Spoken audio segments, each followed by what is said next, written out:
बोला था ये बीच में आ सकता है। आज सुबह का आपने लो कौन सा लेवल बोला था एग्जैक्ट वाला? 17,838। और आज का लो क्या है? अभी तक तो वही है 838 एग्जैक्ट, मतलब इतना पिन पॉइंट 17,838, 17,899, 899 ये गैप बीच में छुटा होता है, ये कंप्लीट हो गया। देखो दीप, अब ऑनेस्टली बताता हूँ, अब तक जो हुआ है ना वो हेल्दी करेक्शन है। अब अगर कुछ बिगड़ा ना तो वो वेल्दी करेक्शन हो जाएगा, वेल्थ। तो अब नहीं गिरना चाहिए। अब मतलब 5-50 पॉइंट ठीक है, थोड़ा बहुत ऊपर नीचे होता है, वो आप एग्जैक्टली कभी ऐसे पॉइंट गिरना भी नहीं चाहिए। कोइंसिडेंटली वही लेवल मैच हो रहा है, वो एक अलग बात है। बट अगर तकनीकी तौर पर देखें तो वो गैप अब आपका फिल हो गया जी। तकनीकी तौर पर देखें तो आपका एक हेल्दी करेक्शन भी लगभग 1000 पॉइंट का हो गया निफ्टी में। बैंक निफ्टी में आपका करेक्शन लगभग 44,150 का हाई है आपका, 2000 2200 2300 2400 पॉइंट का, करीबन 2400 पॉइंट का आपका करेक्शन ठीक ठाक सा हो गया है। सो आपके लिए रुकने के लिए ये जगह परफेक्ट है अगर रुकना है तो। लेकिन अगर यहाँ से आप कमज़ोर होकर और नीचे जाते हैं तो फिर मुश्किलें आपके लिए बढ़ सकती है। अब इस मार्केट को अप्रोच करने के दो तरीके हैं। पहले इन्वेस्टर्स की बात करते हैं। आप दो तरह के इन्वेस्टर हैं। एक वो इन्वेस्टर है जो एग्जिस्टिंग इन्वेस्टर से पैसा लगाकर बैठे हैं शांति से और इस इंतज़ार में कि ठीक है मेरा बढ़ रहा है, मुझे कोई दिक्कत नहीं, उनको बेचना ही नहीं है, 2-3 साल 5 साल वो पड़े ही पड़े रहे। उनको तो सोचने की जरूरत नहीं कि 18,800 आया 17,800 आया, आपको इन्वेस्टेड ही रहना है। दूसरी तरह के इन्वेस्टर्स वो हैं जो टाइम करना चाहते हैं। अब जो टाइम करना चाहते हैं उसमें भी दो तरह के इन्वेस्टर्स हैं। एक तो वो टाइम करने में एग्जिट की टाइम कर रहे हैं और एक एंट्री की टाइम कर रहे हैं। तो जो लोग एग्जिट की टाइम कर रहे हैं कि भाई मैं जब टॉप बन के नीचे आने लगेगा तो मैं एक स्टॉप लॉस माइंड में लेके चलूंगा कि मुझे इसके नीचे बेच देना है, करेक्ट, उनके लिए 17,800 के नीचे बंद होना रिस्की है। ओके, तब 17,800 के नीचे गैप फिलअप करने के बावजूद अगर टिक जाता है, एक आध दिन चाहे तो आप इंतजार कर सकते हैं, एक आध दिन थोड़ा बहुत अपना जजमेंट प्रैक्टिकली लेना है, बट ब्रॉडली 17,800 के नीचे अगर जाकर बंद होना शुरू करे तो फिर जो शॉर्ट टर्म इन्वेस्टर्स है जो एग्जिट सोच रहे हैं उनके लिए एग्जिट करने का टाइम आता है। Correct, yes. जिनको निकलने का सोचा, बिल्कुल शॉर्ट टर्म इन्वेस्टर जो 2-4 महीने का व्यू लगते हैं। अब दूसरे इन्वेस्टर वो हैं जो मौका ढूंढ रहे हैं। जो लोग मौका ढूंढ रहे हैं उनके लिए हर 200 पॉइंट, जैसे हमने 18,000 पे भी कहा, आज 17,800 पे भी कहता हूँ, उनको 200 पॉइंट में 3-4 इंस्टॉलमेंट में पैसा डाल देना है। 2 आपकी डल गई, 2 की और तैयारी रखो। समझ गया, ठीक है। सो आप 2-3 दिन पैसा लगाइए, 2-3 हफ्ते इंतजार कीजिए, ज़्यादा लगा रहे तो ज़्यादा इंतजार कर लीजिए, सिंपल है। तो उनको डरने घबराने की जरूरत नहीं। समझ गया। देखिए हमने 15,200 भी देखा देखा है, करेक्ट, यस।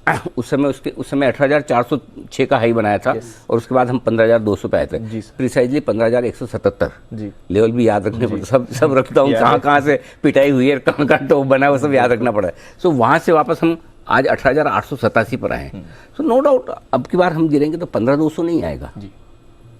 ये बात तो बात सही है। हायर टॉप तो बनेगा ही, हायर हाई हायर टॉप बन रहा है, हायर लो बनेगा, हायर टॉप है हायर लो बनेगा।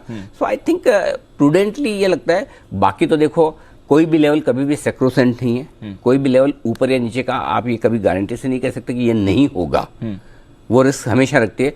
सो इसीलिए इन्वेस्टर्स के लिए मैंने बता दी। अब आइए ट्रेडर्स की जहाँ तक बात, कोई ट्रेडर ये नहीं कह सकता कि मैंने कभी भी टाइम से चेताया नहीं जी। जिस दिन छुट्टी से आया पहले दिन 18,700 के नीचे बंद हुआ, मैंने उसी दिन बोला कि डे ट्रेडर्स के लिए स्टॉप लॉस ट्रिगर हो चुका है, जो BTST टाइप का ओवरनाइट पोजीशन रखते हैं। 18,500 के नीचे बंद होने पर हमने क्लियर कट बोला है कि आपके लिए स्टॉप लॉस ट्रिगर हो चुका है अगर आप पोजिशनरी 2-3 हफ्ते के लिए ट्रेड करते हैं। सिमिलर सिचुएशन में बैंक निफ्टी के लिए जिस दिन 43,000 के नीचे बंद हुआ उस दिन क्लियर कट ये बोला था कि 18 दिनों का एक 43,000 के ऊपर क्लोज देने के बाद बंद हो रहा है आपको कम। सो वो डिसिप्लिन ट्रेडर्स को रखना पड़ेगा।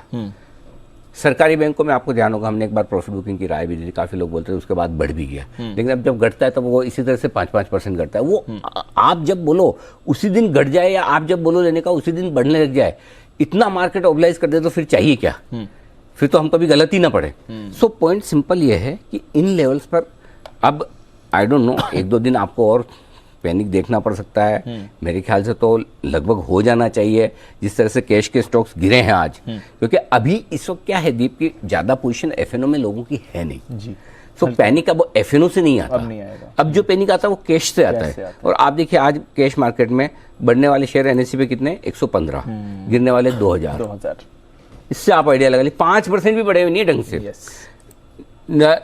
BSE में 525 शेयर बढ़े हुए हैं, 3200-3300 शेयर घटे हुए हैं। इससे आप आइडिया लगा लीजिए कि मार्केट ब्रेथ किस तरह की है।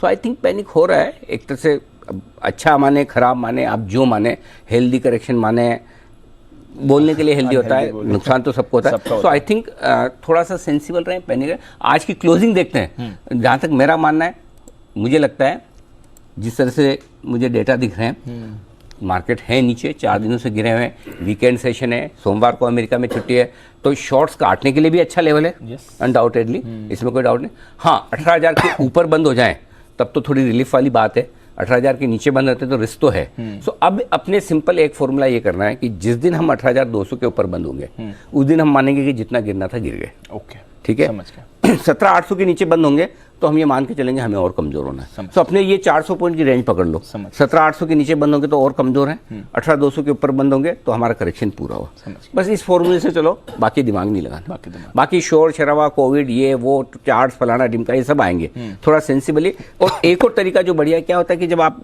दौड़ लगा रहे हो, चाहे आप 100 मीटर दौड़ो चाहे मैराथन दौड़ो, जहाँ थक जाओ वहाँ थोड़ी स्पीड कम कर लेनी चाहिए। ऐसे में बैठ जाऊँ वहीं का वहीं और थोड़ा आराम कर लो, फिर वापस दौड़ूंगा। तो फिर क्या होता है, वार्म अप करने में एक बार जो आपकी बॉडी ठंडी हो जाती है, फिर दौड़ना बहुत मुश्किल काम है। स्लो करके आप वापस दौड़ सकते हो, बैठ जाओगे ना ऐसे, ओ भाई साहब पीछे वाले सब निकाल, फिर मोरली और फिजिकली दोनों तरीके से आप हार गए। तो अपने थोड़ी स्पीड धीमी कर लो, कोई बात नहीं, कम पैसा बना, जाना नहीं चाहिए, थोड़ा शांति से आराम से ऑब्जर्व करें, बैठें, पैनिक नहीं। बिल्कुल। तो ब्रॉड रेंज